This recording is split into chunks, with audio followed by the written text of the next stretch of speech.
Chapter 5. Hello, I said. Hello yourself, said the tulpa. He was still smiling this really goofy smile. I'm Zack, I said. I stuck out my hand to shake. Bozo took it. His hand felt kind of weird, not like a real person's hand. It felt rubbery, like a monster Halloween mask. So, I said, wiping my hands on my pants. Welcome to America. Where did you come from exactly? From the special box. I know, I said. I just thought maybe you came from Tibet or something. I do not think so, said the tulpa. But if you really want me to be from Tibet, I will. Can I have a Kit Kat bar? I gave the tulpa a plain chocolate Hershey bar. It was all I had on me. He shoved the whole thing into his mouth and it disappeared. Wrapper and everything. I mean, he didn't even chew it. Okie dokie, said the tulpa. What do you want me to do? Well, I said, the reason I created you is to handle the three stooges. They are three bullies, Alex, Mort, and Wesley. They bug me every day on the way to school and on the way home. Okie dokie, said the tulpa. I will take care of them. Really? I said. These bullies are way bigger than me. I mean us. No problem, he said. I have a secret weapon. A secret weapon? Cool, what is it? I cannot tell you that, he said. Then it would not be a secret. He giggled. Then he put an arm around my shoulder. Do not worry, Zack. I will take care of everything.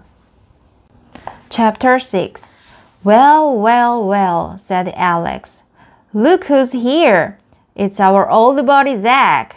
Hey, Zack, said Molt. Is that your face or did your pants fall down? Alex and Weasley choked with laughter. And hello to you, big bullies, said my tulpa, grinning goofily. It was the next morning.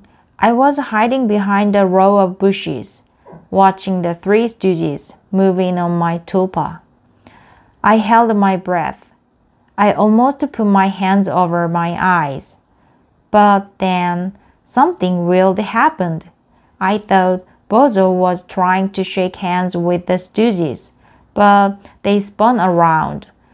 Their eyes got very wide, and all of a sudden, their feet, all six of them, lifted up off the ground.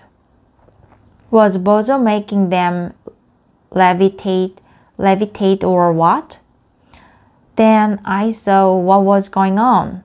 Bozo had gotten hold of the waistbands of the bullies' underpants. He was giving them wedgies, super wedgies. Arr!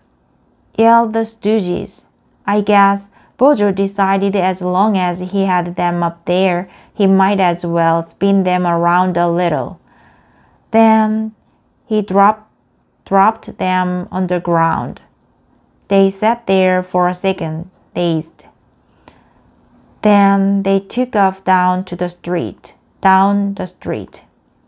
The tulpa walked over to where I was hiding. So, he said, how did I do? You were totally awesome, I said.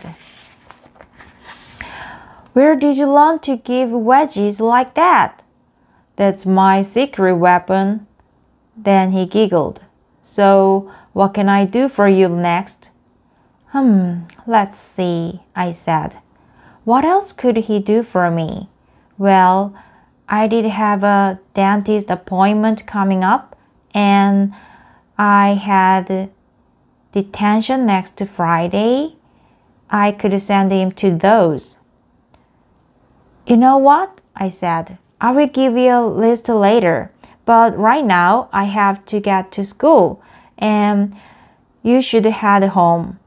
I knew Dad would be out all day, which was good. Then I started thinking, and as long as you're home, maybe you could clean up my room, please? Okie dokie, no problem. Yeah, maybe you could hang up my clothes, water my plants, and put my dirty socks and underpants in the laundry hamper. Think you can remember all that? No problem, said the tulpa. Boy, I thought this guy was way better than any stunt double. He was perfect. Okay, maybe not perfect. When I got home, I realized Bozo had gotten things a little screwed up. He'd put my pants in the laundry hamper and watered my shoes, and he'd hung my dirty socks and underpants on the wall. So, he said, how did I do? He looked so proud of himself, I didn't want to hurt his feelings. Well, not too bad, I said. I mean, considering it's your first time and all. I can do this for you every day, he said. Oh, well, maybe not every day, I said. Zack, I'm home, my dad called. Have you started your homework yet? Not yet, Dad, I called back. I signaled my tulpa to be quiet. Well, get cracking, Dad said. I will, Dad, I called. Then I looked at Bozo. Want to do something homework? Homework? He said.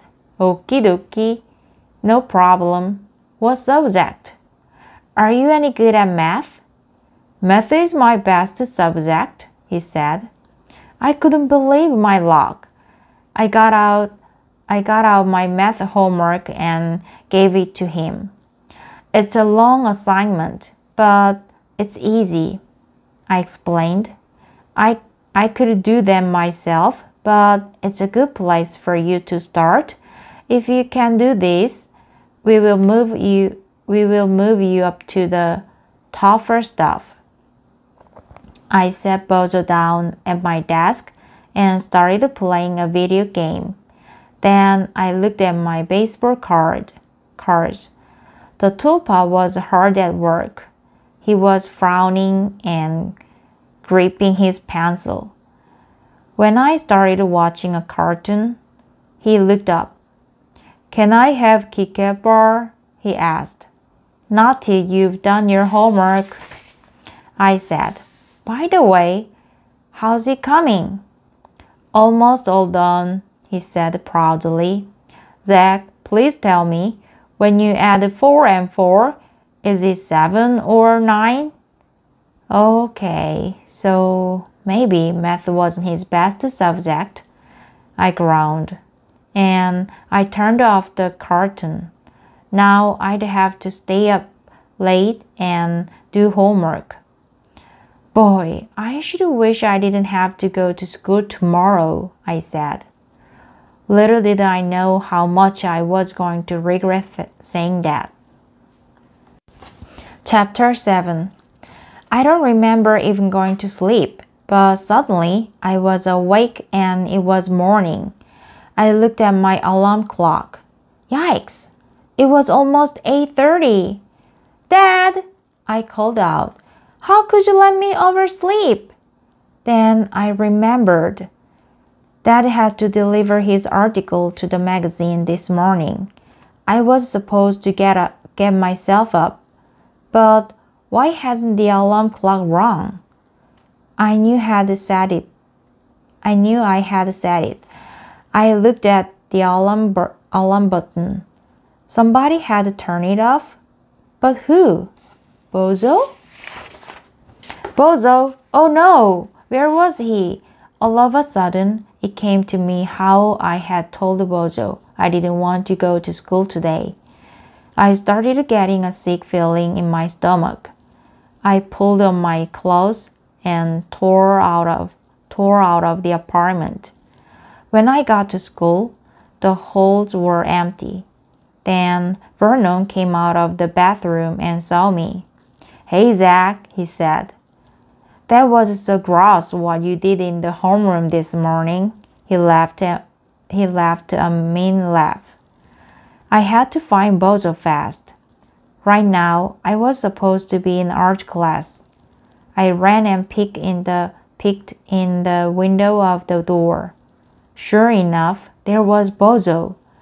I tried to signal him, but he didn't see me. In our last class, Mrs. Driven had shown us how to throw a pot on the pottery wheel. Basically, she put this hunk of clay in the middle of the wheel. While the wheel whizzed around really fast, she shaped a pot out of the clay with her hands. Today, the guys in my class were taking turns throwing their own pots. So far, nobody's looked anything like Mrs. Driven's, which was sitting on the shelf. Mrs. Driven turned to my tulpa. "All right, Zack," she said. "It's your turn to throw a pot." "Okie dokie," Bozo grinned. But instead of going to the pottery wheel, Bozo picked up Mrs. Driven's pot and threw it to her. I guess he thought she'd catch it. She didn't. She screamed and ducked instead. Her pot hit the wall and shattered into a million pieces. The whole class stopped. Everybody was staring at Bozo. Everybody thought he was me. "What are you doing?" shouted Mrs. Driven. "Throwing a pot," he answered. "Zack, you know very well I meant it was your turn on the wheel," she snapped. "Okie dokie," said the tulpa, smiling. I looked on in horror as Bozo climbed onto the spinning pottery wheel, and away he went. "This is fun," he shouted. Each time he spun around. "Way to go, Zack!" the kids cheered. Mrs. Driven tried to turn the wheel off, but she just made it spin faster. Bozo was just a blur now. "Ride him, cowboy!" someone yelled. The wheel sped up and threw the tulpa to the floor.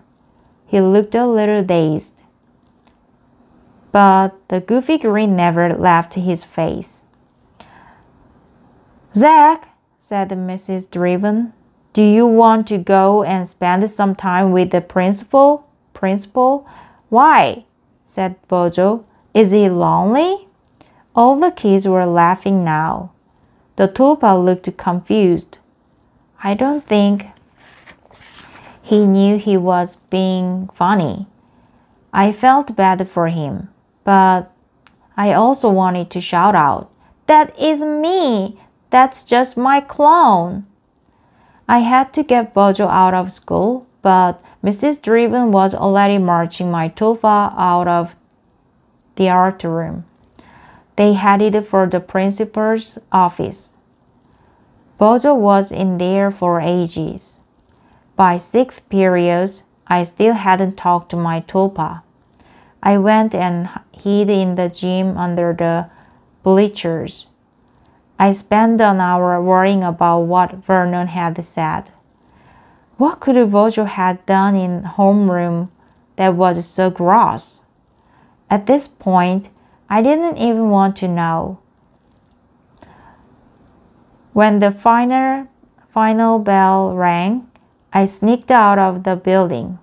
I went around the corner to wait for Bozo. I was so busy worrying about my tulpa I ran smack into the Three Stooges.